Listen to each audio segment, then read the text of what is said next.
একদিন হজরত দাউদ আলাহিসাল্লামের উম্মতরা তাকে বললেন, হে আল্লাহর নবী, আপনি যদি আমাদেরকে একদিন রোজ হাসরের ময়দানে আল্লাহ তাআলা কিভাবে বিচার করবেন সেটার নমুনা দেখাতেন, তাহলে আমাদের ঈমান আরও দৃঢ় হতো এবং আমরা মন থেকে আল্লাহর ইবাদতের প্রতি আরও বেশি আকৃষ্ট হতাম।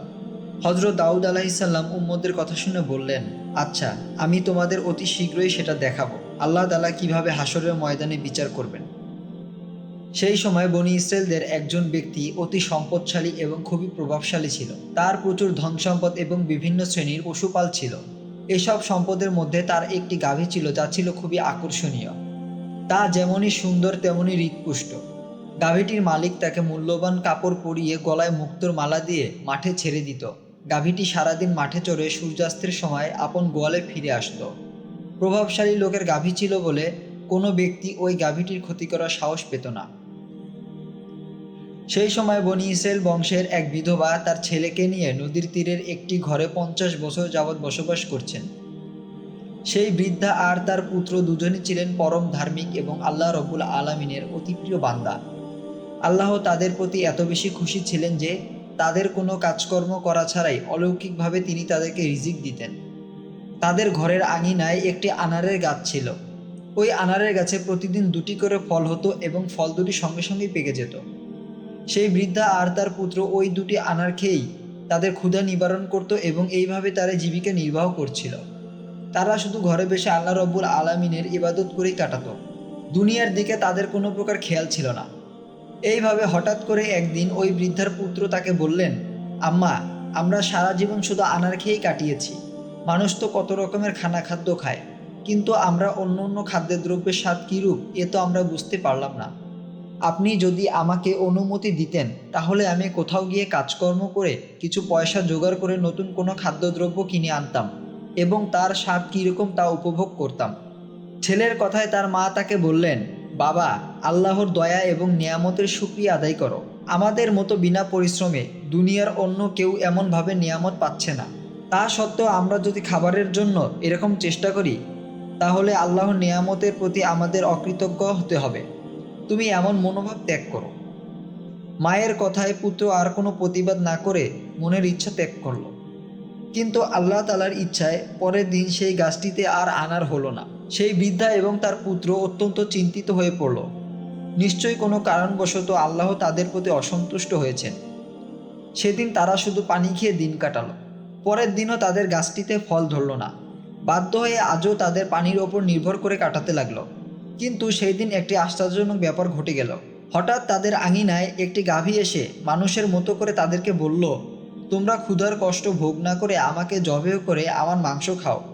আমার মাংস তোমাদের জন্য সম্পূর্ণ হালাল। গাভীর মুখে কথা বলতে শুনে তারা অবাক হলো, কিন্তু তারা তাকে জবেহ করল না। বিশেষত তারা এর ভেদ বুঝতে না পেরে চিন্তা করতে লাগলো।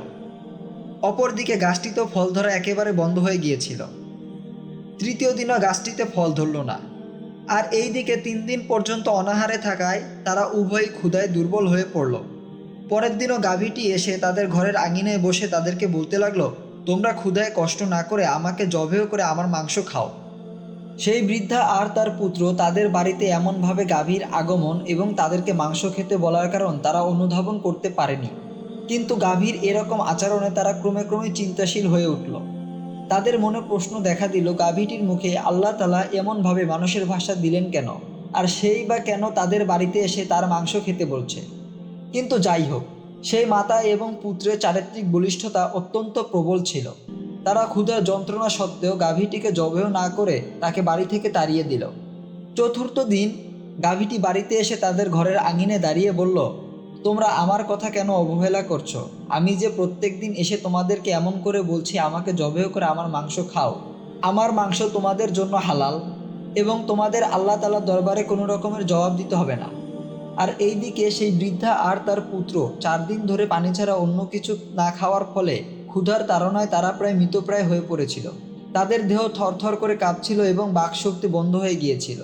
তারা নিজেদের প্রাণ রক্ষার জন্য সেই বৃদ্ধা আর তার পুত্র কোনো রকমে উঠে গাভীটিকে আল্লাহ তাআলার নামে জবেহ করে তার কিছু মাংস রান্না করে খেলো এবং বাকি মাংস রেখে দিল। তাতে তাদের শারীরিক দুর্বলতা কিছুটা দূর হলো। আর এই দিকে গাভীটি জবে হয়ে যাওয়ার ফলে প্রতিদিন যেভাবে সে সারাদিন মাঠে থাকতো এবং সন্ধ্যায় নিজের ঘরে প্রত্যাবর্তন করত, সেদিন আর সে গোয়ালে ফিরল না। তখন গাভীটির অনুসন্ধান শুরু হয়ে গেল। গাভীর মালিক কতিপয় লোক নিয়োগ করলো তা খুঁজে বের করতে, কিন্তু কোথাও গাভীটির সন্ধান পাওয়া গেল না। তখন গাভীটির মালিক বুঝতে পারল হয়তো কোনো দুষ্ট লোক গাভীটিকে জবেহ করে তার মাংস খেয়ে ফেলেছে। তাই সে আবার লোক লাগিয়ে রাখলো, যে করেই হোক গাভীটির সন্ধান বের করতেই হবে। তার নিয়োজিত লোকেরা গ্রামের প্রত্যেকটি বাড়িতে গিয়ে প্রকাশ্য এবং গোপনে গাভীর সন্ধান করতে লাগলো। আর এমনভাবে কতিপয় লোক গাভীটিকে খুঁজতে খুঁজতে বৃদ্ধার বাড়িতে এসে সেখানে গাভীটির চামড়া এবং হাড্ডি দেখতে পেয়ে তা গাভীর মালিককে জানালো। গাভীর মালিক রাগে অস্থির হয়ে তখনই বৃদ্ধার বাড়িতে গিয়ে মহা অঘটন ঘটানোর জন্য প্রস্তুত হলো। কিন্তু তার আত্মীয় স্বজন তাকে পরামর্শ দিল, তুমি নিজে এ বিচার না করে হজরত দাউদ আলাইসাল্লামের কাছে এর বিচার দাও। গাভীর মালিক তখন তাই করল। হজরত দাউদ আলাইসাল্লাম লোক পাঠিয়ে সেই বৃদ্ধা আর তার পুত্রকে তার দরবারে ডাকলেন। তখন হজরত দাউদ আলাইসাল্লাম তাদেরকে বললেন, তোমরা কি কোনো গাভী জবেহ করে খেয়েছ? তখন তারা বলল, হ্যাঁ, আমরা খেয়েছি। হজরত দাউদ আলাইসাল্লাম তখন তাদেরকে জিজ্ঞেস করলেন, তোমরা কেন এমন কাজটি করলে? তখন তারা গাভীটি জবেহ করার সম্পূর্ণ ঘটনা খুলে বলল। গাভীর মালিক তখন তা শুনে বলল, সুন্দর গল্প সাজিয়ে নিয়ে এসেছ, কিন্তু গাভী যে মানুষের মতো করে কথা বলতে পারে এমন কথা কি কোথাও কোনোদিন শুনেছ? চোরের মতো পরের জিনিস হজম করে এখন পশুর দ্বারা মানুষের মতো কথা বলার গল্প বানিয়েছ। তখন হজরত দাউদ আলাইসাল্লাম সেই লোককে ধমক দিয়ে বললেন, তুমি চুপ থাকো। আল্লাহ তাআলা চাইলে শুধু পশুর দ্বারা কেন, জড় পদার্থের দ্বারাও কথা বলাতে পারেন। হজরত দাউদ আলাইসাল্লাম সেই বৃদ্ধা আর তার পুত্রের ধর্মভীরুতা এবং তাদের ইবাদত বন্দিগির কথা বহুদিন ধরেই জানতেন। সুতরাং তারা যে অন্যায়ভাবে গাভীটিকে এমন করে খেতে পারে না, এ বিশ্বাস তার অন্তরে ছিল। আর এই জন্য তিনি তাদের ঘটনার প্রতি দৃঢ় আস্থা পোষণ করে গাভীর মালিককে বললেন, এরা যখন তোমার গাভীটিকে জবেহ করে খেয়ে ফেলেছে, এখন আর এই ব্যাপারে কি করা যায়? আর এদের কাছে তো এত সম্পদও নেই যে তোমার গাভীটির মূল্য দিতে পারে, কিন্তু তাই বলে তোমার ক্ষতি অস্বীকার করা যায় না। আমি তোমাকে তাদের পক্ষ হতে গাভীর মূল্য পরিশোধ করে দিচ্ছি, অতএব তুমি তাদের প্রতি তোমার পেশকৃত মামলা ছেড়ে দাও। হজরত দাউদ আলাইসাল্লামের এই কথা শুনে গাভীর মালিক বলল, হে আল্লাহর নবী, আমি গাভীর মূল্য নিতে আসিনি। আমার কথা হলো, তারা আমার গাভীটি জবেহ করে খেয়ে ফেললো কোন সাহসে? এর মতো অন্যায় কাজ হতেই পারে না। আমি এই অন্যায় কাজের বিচার চাই। লোকটির কঠিন হৃদয় দেখে হজরত দাউদ আলাইসাল্লাম তাকে বললেন, দেখো, এদের অন্যায়ের যত বিচারই করি না কেন, তুমি তোমার গাভীটিকে ফিরে পাচ্ছ না। অতএব আমি তোমাকে আবারও বলছি, তোমার জবেহকৃত গাভীটির ক্ষতিপূরণ বাবদ যদি তার খসানো চামড়ার ভিতরে যতগুলো স্বর্ণমুদ্রা বেঁধে দেয়া যায়, আমি তোমাকে সেই পরিমাণ স্বর্ণমুদ্রা দেব। তুমি তাদের প্রতি এই মামলা পরিত্যাগ করো। তখন গাভীটির মালিক হজরত দাউদ আলাইসাল্লামের কথা না শুনে সে তখন বলল, গাভীটি আমাকে ফেরত দিতে হবে, না হলে এদের অপরাধের কঠোর শাস্তি দিতে হবে। আমি আপনার দরবারে আগামীকাল উপস্থিত হব, তাদেরকেও কাল আসতে বলে দিন। আজ আপনি এই বিচার সম্পর্কে চিন্তা করে দেখবেন। লোকটি এই কথা বলে হজরত দাউদ আলাইসাল্লামের দরবার ত্যাগ করলেন। ঠিক ওই মুহূর্তে ফেরেশতা জিবরাইল আলাইসাল্লাম হজরত দাউদ আলাইসাল্লামের কাছে এসে বললেন, বনি ইসরাইলগণ আপনার কাছে হাসরের ময়দানের বিচারের নমুনা দেখতে চেয়েছে। আগামীকাল ঈদ, আপনি তাদের সকলকে ঈদের ময়দানে উপস্থিত হতে বলুন এবং তাদেরকে বলে দিন আগামীকাল তাদেরকে হাসরের ময়দানের বিচারের নমুনা দেখাবেন। এরপর হজরত জিবরাইল আলাইসাল্লাম হজরত দাউদ আলাইসাল্লামের কাছে আরও একটি কথা বলে গেলেন, আপনি তাকে কাল একথা জিজ্ঞেস করবেন যে, তুমি কি পূর্বে এক ধনী ব্যবসায়ীর গোলাম ছিলে?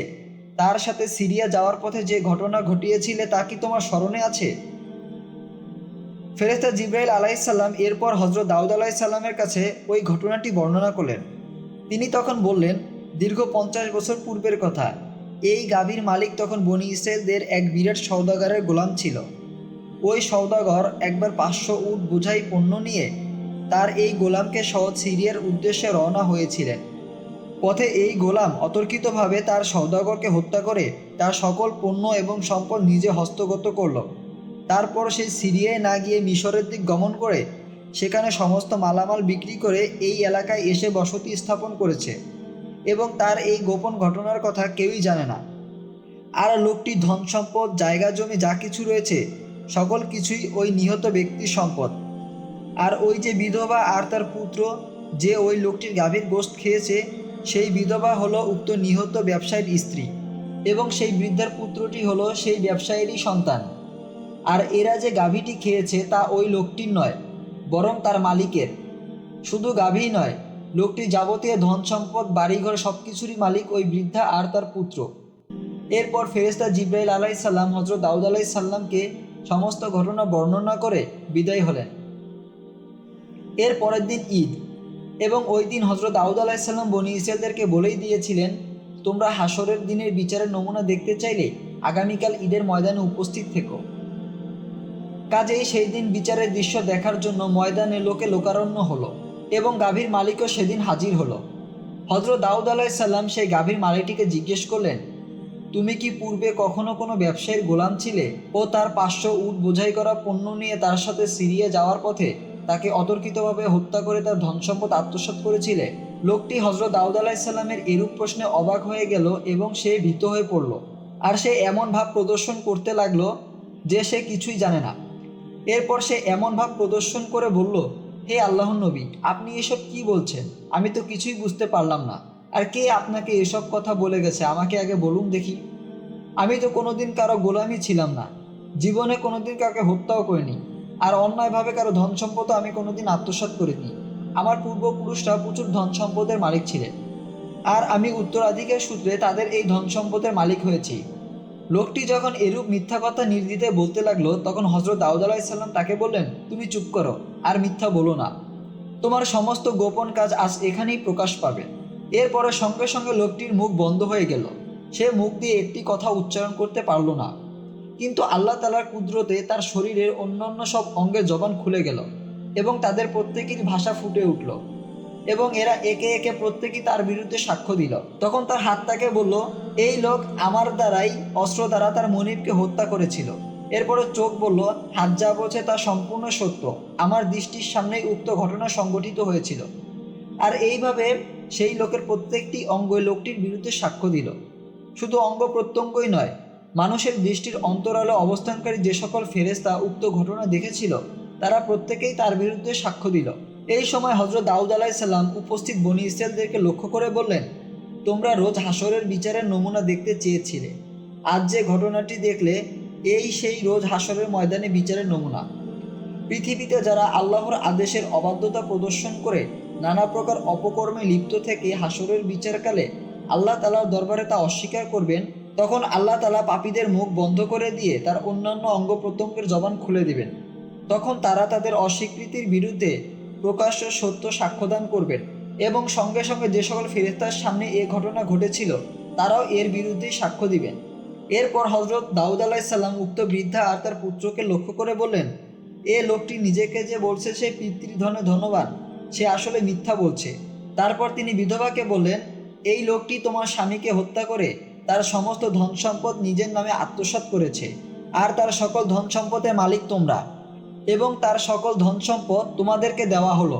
এরপর বিধবার পুত্রটিকে লক্ষ্য করে হযরত দাউদ আলাইসাল্লাম বললেন, তুমি তাকে হত্যা করে তোমার পিতা হত্যার প্রতিশোধ গ্রহণ করো। হযরত দাউদ আলাইসাল্লামের আদেশ পাওয়া মাত্র নিহত ব্যক্তির পুত্রটি একটি তরবারি দ্বারা তার মাথা দ্বিখণ্ডিত করে ফেললেন। এরপর সেই মাতা এবং পুত্র আল্লাহর দরবারে অশেষ শুকরিয়া জ্ঞাপন করে হযরত দাউদ আলাইসাল্লামের ন্যায় বিচারের প্রশংসা করতে করতে নিজেদের সকল ধন সম্পদ তার মাধ্যমে বুঝে নিতে লাগলেন।